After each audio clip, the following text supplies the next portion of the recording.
사랑하는 초업제일교회 성도 여러분, 유튜브 시청자, 구독자 성도 여러분 반갑습니다. 김정빈 목사입니다. 간밤에도 평안히 잘 주무셨습니까? 오늘은 2026년 8월 26일 수요일 아침입니다. 오늘도 주 안에서 복된 하루 되시기를 주의 이름으로 축원드립니다. 제가 기도하고 오늘의 말씀 묵상을 시작합니다.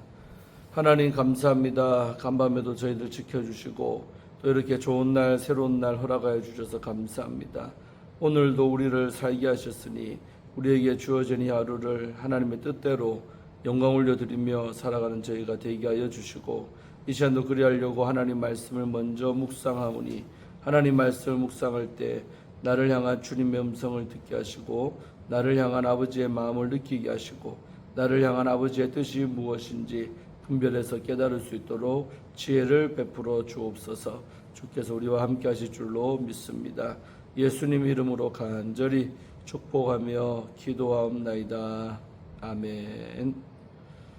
할렐루야. 좋은 아침입니다. 함께 말씀 묵상하실 우리 본문은 에스겔서 46장 16절부터 끝절인 24절까지입니다. 우리 개역개정판으로 먼저 다 같이 읽도록 하겠습니다. 주 여호와께서 이같이 말씀하셨느니라. 군주가 만일 한 아들에게 선물을 준즉 그의 기업이 되어 그 자손에게 속하나니 이는 그 기업을 이어받음 이언이와, 군주가 만일 그 기업을 한 종에게 선물로 준즉 그 종에게 속하여 희년까지 이르고 그 후에는 군주에게로 돌아갈 것이니 군주의 기업은 그 아들이 이어받을 것입니다. 군주는 백성의 기업을 빼앗아 그 산업에서 쫓아내지 못할지니 군주가 자기 아들에게 기업으로 줄 것은 자기 산업으로만 할 것이니라. 백성이 각각 그 산업을 떠나 흩어지지 않게 할 것이니라. 그 후에 그가 나를 데리고 문곁 통행구를 통하여 북쪽을 향한 제사장의 거룩한 방에 들어가시니 그 방 뒤 서쪽에 한 처소가 있더라.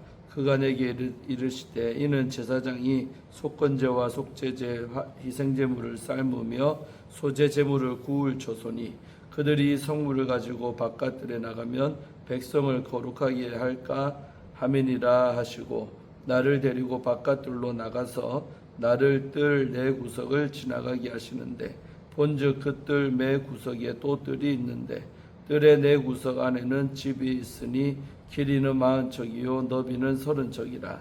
구석에 네 뜰이 같은 크기며 그 작은 네 뜰 사방으로 돌아가며 부엌이 있고 그 사방 부엌에 삶는 기구가 설비되었는데, 그가 내게 이르시되 이는 삶는 부엌이니 성전에서 수종드는 자가 백성의 재물을 여기서 삶을 것이니라 하시더라.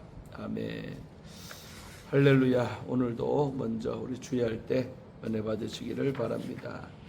자, 오늘 본문 말씀에서 16절부터 18절 석절의 말씀은 군주의 사유지 상속법과 압제 금지에 관한 내용이 나오고 있습니다.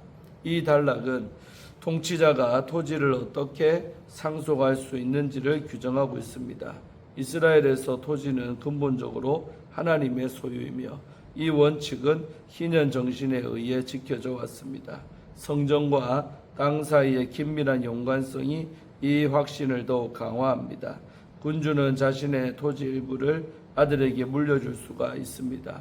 그러나 신하에게 하사한 땅은 임시 소유물이므로 희년이 되면 반드시 원래 소유자에게로 돌아가야 합니다.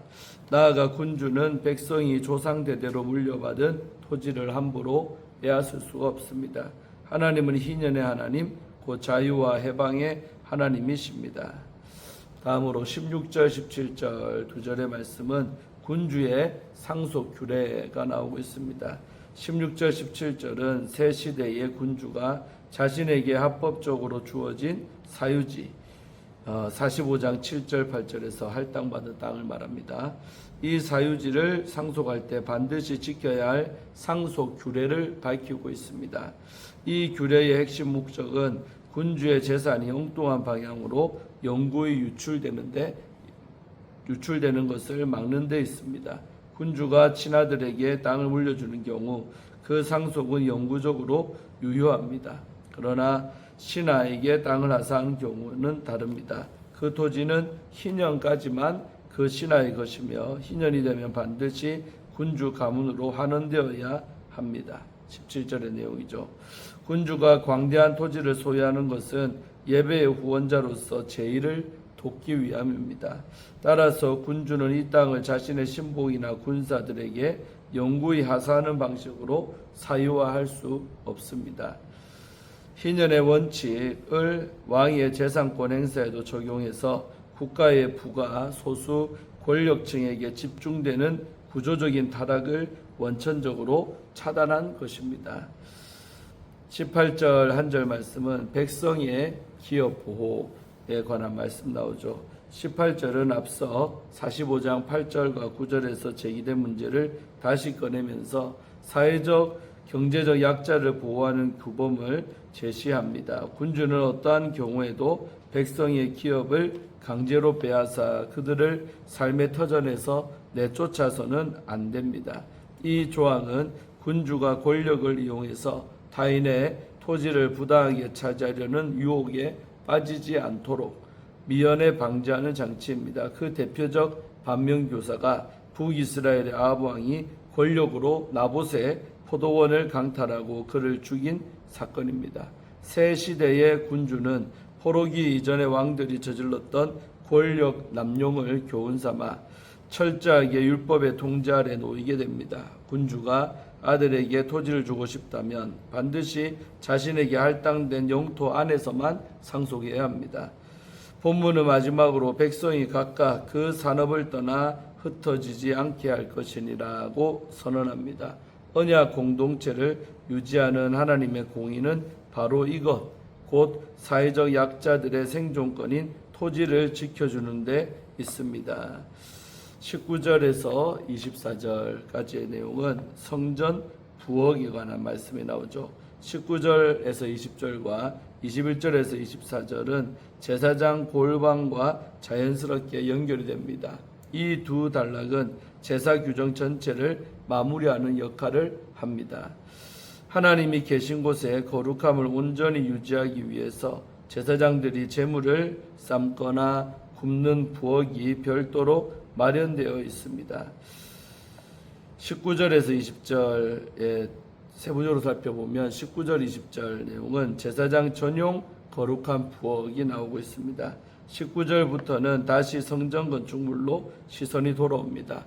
44장 1절에서 4절에서 한동안 자취를 감추었던 안내자가 44장 5절에서부터 46장 18절에 걸친 긴 말씀 이후에 다시 등장해서 에스겔을 두 곳으로 인도합니다. 하나는 안뜰 안쪽에 위치한 제사장 전용 부엌이고 다른 하나는 바깥뜰에 마련된 백성 전용 부엌입니다. 먼저 안내자는 에스겔을 이끌고 북문을 지나 제사장들의 거룩한 방 뒤편 서쪽 끝에 자리 잡은 거룩한 부엌으로 들어갑니다.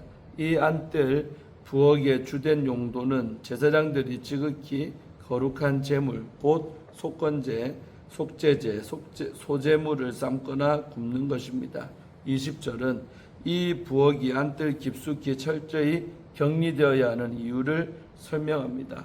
이 성물을 가지고 바깥들에 나가면 백성을 거룩하게 할까 함이라는 말씀은 지속물이 부주의하게 일반 백성과 접촉될 경우 재앙이나 죽음을 초래할 수 있다는 경고입니다. 이것은 거룩함이 의도치 않게 퍼져나가는 것을 막기 위한 예방조치로 하나님의 거룩하심 앞에서 철저한 경외심과 질서가 반드시 필요함을 보여줍니다. 다음으로 21절에서 24절 말씀의 내용은 백성 전용 바깥뜰 부엌이 나오고 있습니다. 천사는 에스겔을 일반 백성이 모이는 바깥뜰로 데리고 나가서 뜰의 내구석에 마련된 또 다른 부엌을 보여줍니다. 이 바깥뜰 네 곳의 부엌은 각각 길이가 40척, 너비가 30척으로 동일한 규모를 갖추고 있었으며 담 쪽으로 돌아가며 고기를 삶는 기구가 설비되어 있습니다. 이 거대한 성전 부엌은 일반 백성의 예배를 위해 없어서는 안 될 공간입니다. 24절은 그 용도를 분명하게 밝히고 있습니다. 성전에서 수종드는 자, 레위인들이죠. 이 수종드는 자들이 백성의 제물을 여기서 삶을 것이니라. 백성의 제물이란 주로 화목제 고기를 가리킵니다. 화목제는 제단의 목과 제사장의 몫을 제외한 나머지 고기를 예배자들이 성전뜰에서 가족과 또 이웃들과 함께 나누어 먹으며 기뻐하는 식탁 교제의 제사입니다.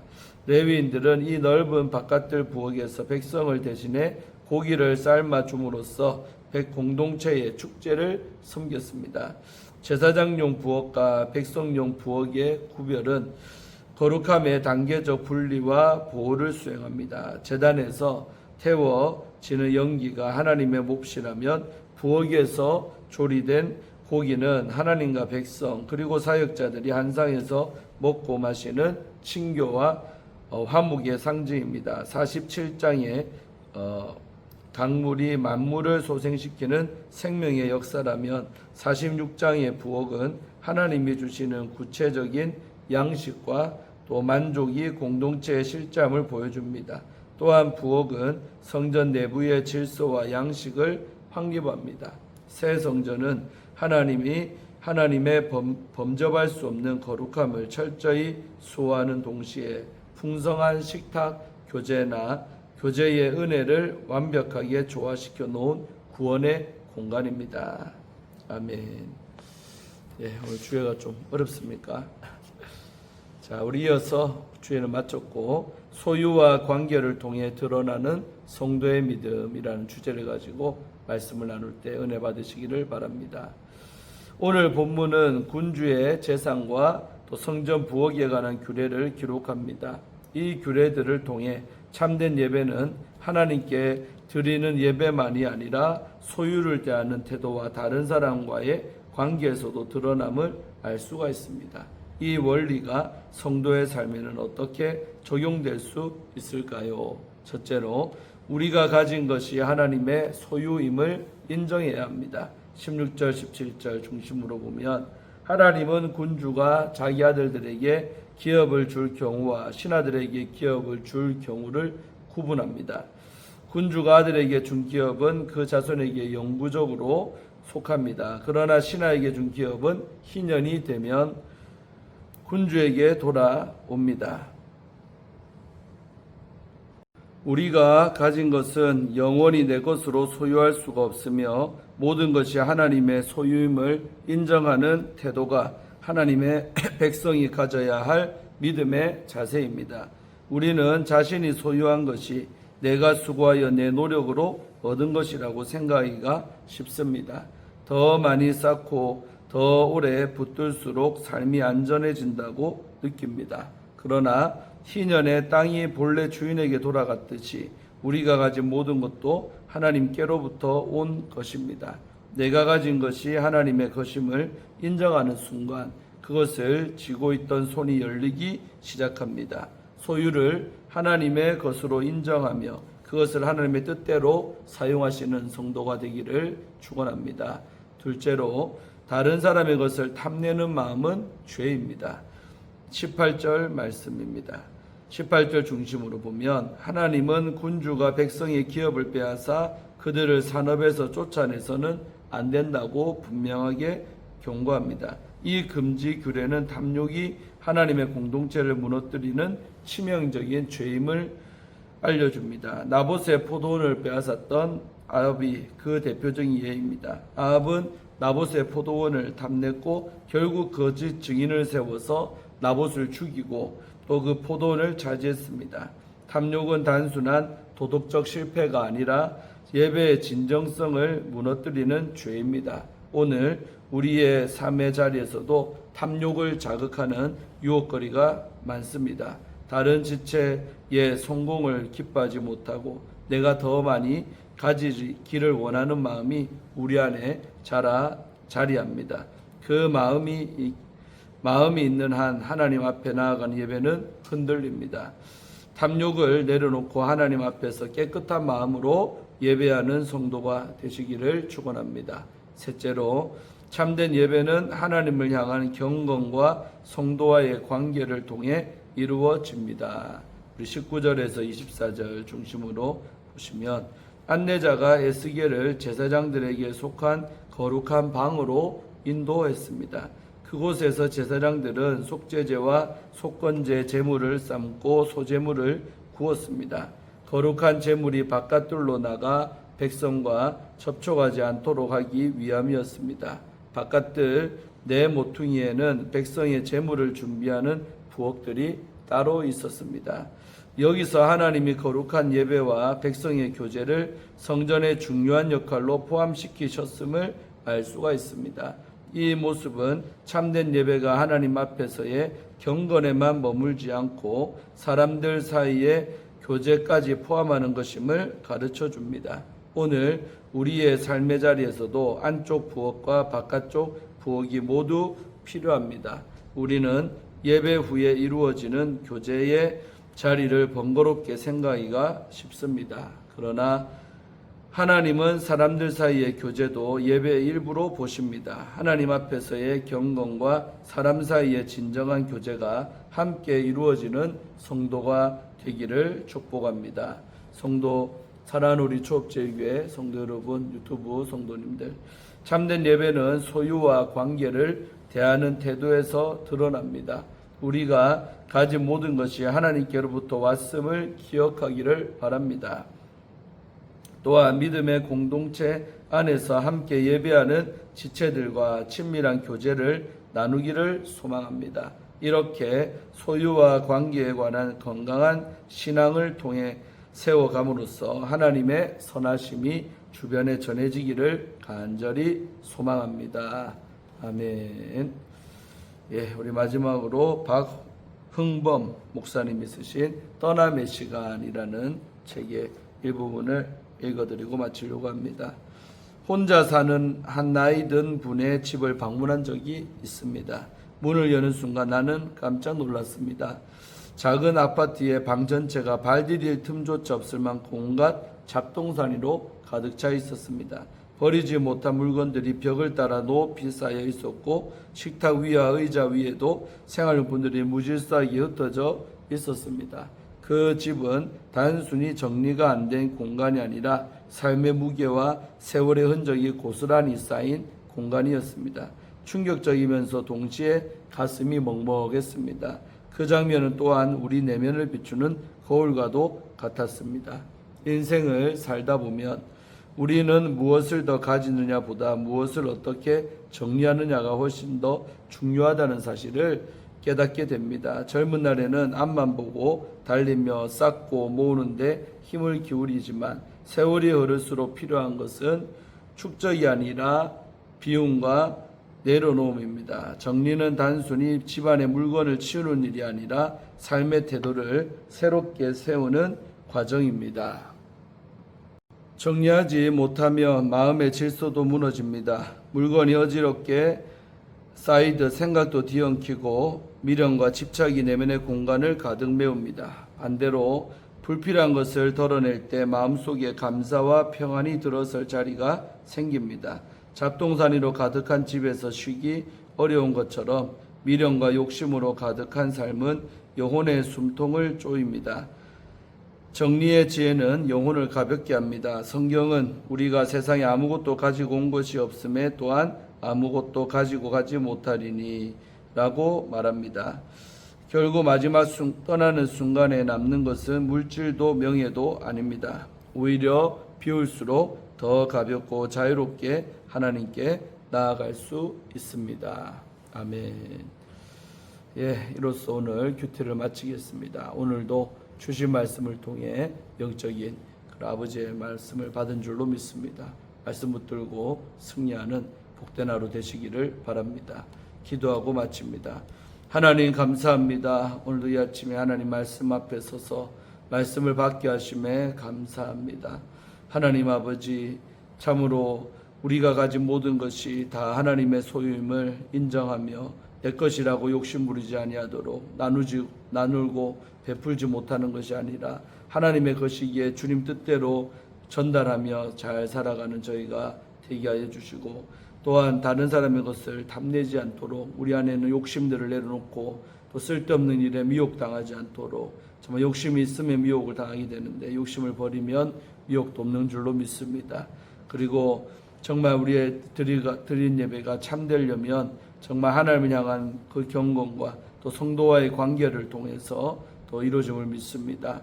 우리가 하나님 앞에 잘하는 것도 귀하지만 또 내 이웃을 보살피며 내 이웃을 내 몸과 같이 사랑할 수 있는 그런 믿음의 사람들 다 되어서 그런 내가 드리는 예배가 하나님 앞에 참된 예배가 될 줄로 믿습니다. 역사하여 주시옵소서. 오늘 하루도 이런 마음으로 살아갈 수 있는 하루가 되게 하여 주옵소서. 예수님의 이름으로 간절히 축복하며 기도하옵나이다. 아멘. 할렐루야. 오늘도 좋은 하루 되시기를 바랍니다. 내일 아침에 뵙겠습니다. 오늘 저녁에 또 수예배도 많이 나오시기를 바랍니다. 샬롬.